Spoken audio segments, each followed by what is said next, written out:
Hello, I'm Kaylee Sublet, and I'm here to do my midterm project video over the 7 key concepts of computer mediated communication, basically. So, just to start it off, I'm just going to inform you guys of what the 7 keys are.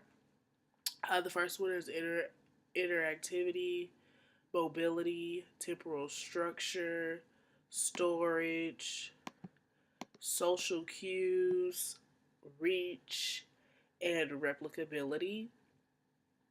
At first, when I learned about these over the course of the semester, I wasn't really sure about what they actually were.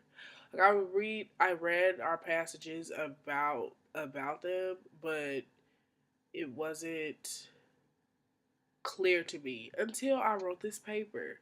It actually let me know what it was because I had to give examples for in my personal life. So it really helped.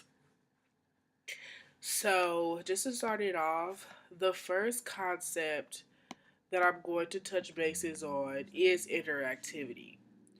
Basically, interactivity is the many modes of communication on the internet or just the mobile phone. Like, for example, it could mean when a group comes together and they're able to like work together through email and through laptop. They're not just together physically. Yeah. The second concept that I'm going to pretty much take touch bases on is mobility. Mobility is basically it's when you are enabling people. Excuse me. When enabling people send and receive messages, regardless of the location, in order to interact. So basically, for example, sending an individual a text message while they're at the store or at the gym or something, and you're at home or in class. Um, that is basically a great example of mobility. I would say that I use mobility all the time. I love text message. I love when I have to speak to somebody that's not by me. So, yeah, mobility is pretty much. I think that's probably something everybody probably does to communicate because nobody's ever in the same area. Okay, moving on. The third concept that I'm going to touch bases on is temporal structure. Temporal structure to me is pretty much a communication medium. It's also important. Uh, Synchronous communication, such as is found in face to face conversations, phone calls, and instant messages occurring in real time.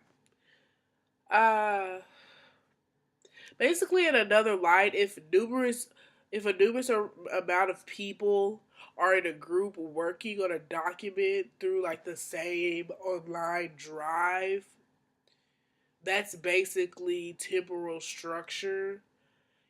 Just being able to communicate through the media, such as like email, voicemail, uh, and just having a time delay between messages. So that's usually what happens. They're on in a drive. The fourth key concept is storage.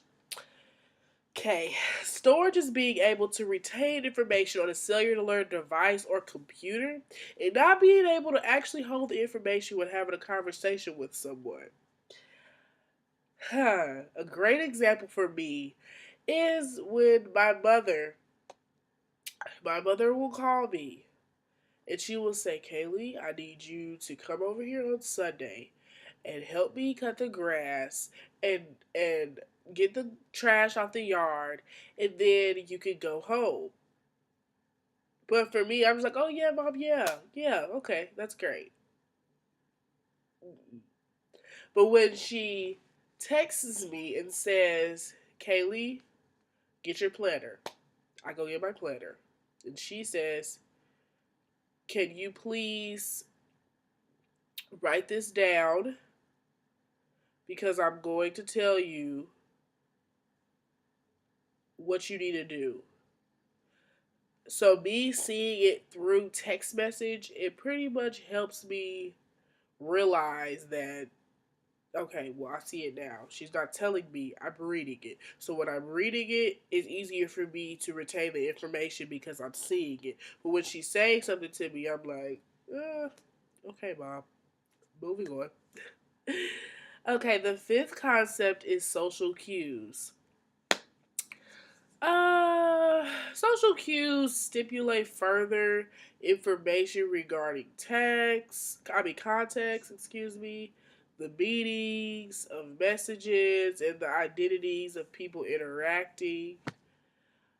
Basically, facial expressions and the tone of your voice are what really make the social cues concept. So, this is one that I struggle with, the facial expressions and the tone of voice. When someone is talking to me, I'm not really, sure what my face looks like because there's a 50-50 chance that I'm giving them a you talking to me face or I don't want to hear this face. Or just I'm not giving them 100% because your facial expressions mean more to people than anybody could imagine. So that is what um, I have to work on in myself, the facial expressions and the tone of my voice. So I can tell somebody, you need to come here. I don't mean it like you need to come here. It's just sometimes I say, you need to come here to let them know I'm serious. Come here. And that's something that I definitely need to work on immediately. Okay, so reach is the sixth key concept that I'm going to touch bases on. Reach is basically when media carries on the size of an audience with so many different kinds of people. When I hear that, it pretty much reads diversity to me. Having people around you that are not the same as you. That I kind of deal with that in my classrooms. It's not everyone around me is not the same, and I love it. So, that's a great example for me with the reach, the diversity in the audience, and with the people sitting next to me, the teacher. We're the teacher's audience, and we're all different. So that's how I took that. But lastly, the seventh key concept that I have is replicability. It's basically when you're able to copy a conversation from the top to the bottom. That's what I took from that. So, I have an example. If it's about Chipotle, I can tell you what they said and how they said it. My boyfriend's like, hey, I'm going to take you to Chipotle at 3 o'clock on Friday. Make sure you're ready. I will be there on the Johnson side doors. And if it's about Chipotle, I can tell you exactly what he said. I'd be like, "Oh, my boyfriend said he's gonna take me to Chipotle on Friday at 3, and told me to meet him at the Johnson door." But anything else, I wouldn't really be able to help. But in reality, these are the seven key concepts that I have learned over the course of the semester. I enjoy them and I enjoy this class, and I'm so happy that I'm able to share these seven concepts with you. Thanks.